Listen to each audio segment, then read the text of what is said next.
Hi all, welcome back to my channel. இன்றைக்கி வீடியோவில் Sunday special சமையல் தான் பார்க்க போகிறோம். அதுக்கு முன்னாடி ஒரு குட்டி டிப்ஸ் பார்த்துடலாம். நம்ம மண்பானை இதுக்கு முன்னாடி நிறைய தடவை யூஸ் பண்ணியிருப்போம். யூஸ் பண்ணதை அப்படியே நம்ம வாஷ் பண்ணி சமைச்சோம் அப்படின்னா அதில் நம்ம கண்ணுக்கு தெரியாத கிருமிகள்லாம் இருக்கும், நிறைய அந்த ஸ்டெயின்ஸ்லாம் இருக்கும். அதோட நம்ம சமைச்சோன்னா டேஸ்ட் நல்லா இருக்காது, ஹைஜீனியும் கிடையாது. ஸோ அதுக்கு நம்ம அதை போக்குறதுக்கு என்ன பண்ணலாம் அப்படின்னா, நல்லா வாஷ் பண்ணிவிட்டு 5 நிமிஷம் ஹீட் பண்ணிக்குவோம். ஹீட் பண்ணதுக்கப்புறமா அரிசி மாவு இருக்கு இல்லையா, பச்சரிசி மாவு, அதை போட்டு நல்லா எல்லா பக்கமும் ஸ்ப்ரெட் பண்ணிவிட்டு வாஷ் பண்ணிங்கன்னா அதில் இருக்கிற அந்த அழுக்கு எண்ணெய் பிசுக்கெல்லாம் உங்களுக்கு வெளியே வருது தெரியும். இந்த தண்ணியை பார்த்திங்கனாலே தெரியும் எவ்வளோ அழுக்காக இருக்குதுன்னு பாருங்கள். ஸோ இப்போ நல்லா க்ளீனாக வாஷ் பண்ணியாச்சு. அதுக்கப்புறம் நம்ம சமைக்க ஆரம்பித்தா ஹைஜீனும் கூட டேஸ்ட்டாகவும் இருக்கும். குழம்பு வைக்கிறதுக்கு முன்னாடி ப்ரிப்பரேஷன் பண்ணிடலாம். குழம்புக்கு தக்கன புளியை கரைச்சி வச்சாச்சு. கரைச்சி வச்ச புளியில் மாமிஸ் புளி குழம்பு பொடி ஆட் பண்ணியாச்சு. ஆட் பண்ணதுக்கப்புறமா இப்போ அரைப்பு பார்த்துடலாம். ஒரு தேங்காய்ச்சில், 1 ஸ்பூன் ஜீரகம், 3 சின்ன வெங்காயம் போட்டு நல்லா அரைச்சி இது எல்லாத்தோட சேர்த்து தேவையான உப்பு போட்டு மிக்ஸ் பண்ணிக்கலாம். நிறையா ஸ்டைலில் வந்து மீன் குழம்பு இருக்குது. மோர் தென் எங்கள் வீட்லேயே ஒரு 5-6 டைப்ஸில் செய்வோம். இது அதில் ஒரு டைப். இனி வர வீடியோவில் ஒவ்வொரு டைப்பாக பார்க்கலாம். இது டைப் நம்பர் 1ன்னு வச்சுக்கலாம். சரியா? எல்லா மசாலாஸையும் நல்லா மிக்ஸ் பண்ணிவிட்டு அதுக்கப்புறம் நம்ம வந்து தாளிப்பு வச்சுட்டு இதை ஊற்றி ஒரு கொதிச்சோம்னா டேஸ்ட்டான மீன் குழம்பு ரெடி. ஸோ இதை ஓரமாக கரைச்சி வச்சுக்கிட்டோம். இது சிம்பிள் அண்ட் ஈஸியாக வேகமாக செய்கிற டைப்பு. ஸோ நல்லெண்ணெய் ஆட் பண்ணும்போது குழம்பு இன்னும் டேஸ்ட்டாகவும் இருக்கும். நல்லெண்ணெய் ஆட் பண்ணிக்கலாம். நல்லெண்ணெய் ஹீட் ஆனதுக்கப்புறமா ஒரு பிஞ்ச் வெந்தயம் போட்டுக்கலாம். 3 மிளகு, கடுகு, உளுந்தம்பருப்பு, ஜீரகம் போட்டு நல்லா பொரியட்டும்.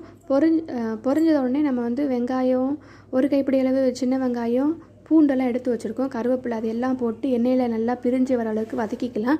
மண்பானையில் வைக்கும்போது எப்போயுமே ஹீட் அதிகமாக இருக்கும். ஸோ வேகமாக வதங்கிடும். ஸோ இதுக்கிடையில் ஒரு பச்சை மிளகாய், மீன் குழம்புக்கு பச்சை மிளகாய் போட்டு அது இன்னும் ஒரு டேஸ்ட்டை என்ஹான்ஸ் பண்ணி கொடுக்கும். ஸோ அதையும் போட்டு நல்லா எண்ணெயில் சுருண்டு வதங்குற வரையும் வெயிட் பண்ணலாம். அது நல்லா வதங்கினதுக்கப்புறமா ஆட் பண்ண போகிறோம். தக்காளி 2 தக்காளி நான் எடுத்துருக்கிறேன். இப்போ நான் பார்த்தீங்கனாலே தெரியும் உங்களுக்கு நல்லா எண்ணெயோட நல்லா வதங்கி வந்துருச்சு. ஸோ வெங்காயம், தக்காளி எல்லாம் நல்லா மசிச்சு வேகட்டும்.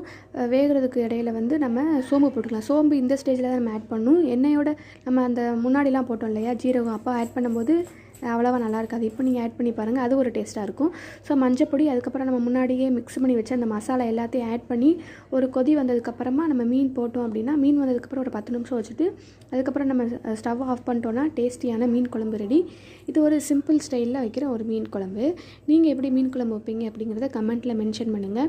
ஸோ இப்போ நல்லா கொதிச்சாச்சு. நீங்கள் பார்த்தீங்கன்னாலே தெரியும் நல்லா கொதி வந்துருச்சு. கொதி வந்ததுக்கப்புறம் நம்ம வாஷ் பண்ணி வச்சுருக்க மீனை வந்து ஆட் பண்ணிக்கலாம். சில பேருக்கு மீன் குழம்பு ஸ்மெல்லே பிடிக்காது. நான் அந்த மாதிரி தான், மீன் குழம்பு ஸ்மெல்லே எனக்கு பிடிக்காது.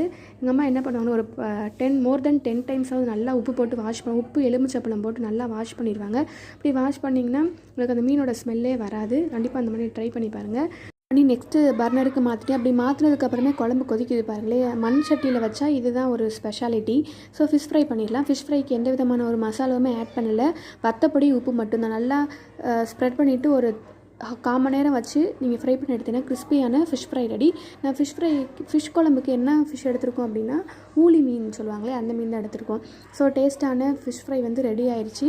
ஸோ சண்டே ஸ்பெஷல் என்ன சமையல் பார்த்துடலாமா? ரைஸு, மீன் குழம்பு, ஃபிஷ் ஃப்ரை, கிரேவி பண்ணி பார்க்கலான்னு பண்ணியிருந்தோம். சூப்பராக இருந்துச்சு. நெக்ஸ்ட் வீடியோவில் இதோட ரெசிபி நான் ஆட் பண்ணுறேன். ஃபார் வாட்சிங். டில் தென் டேக் கேர். பை.